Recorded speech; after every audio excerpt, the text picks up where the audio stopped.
দিনটা ছিল শনিবার। শনিবার স্কুল ছুটি থাকলেও কাজের তো আর ছুটি নেই। সুমন অফিসে সকাল সকাল বেরিয়ে গেছে, রান্নাবান্না তো সকালেই কমপ্লিট হয়ে যায়।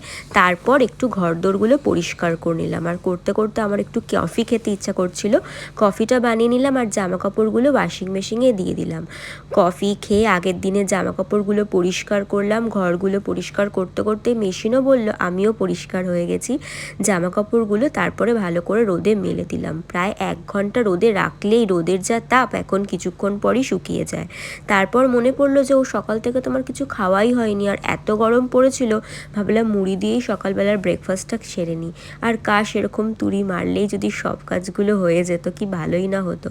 তারপর একটা ডিটক্স ওয়াটার বানিয়ে নিলাম। তারপরে হাতে যে জামা কাপড়গুলো কাচবো সেগুলো একটু ভিজিয়ে রাখলাম। তারপরে সেগুলো কাচাকাচি করে স্নান করে স্কিন কেয়ার করে সিঁদুর টিঁদুর পরে এবার যেই জলটা বানিয়েছি সেটাকে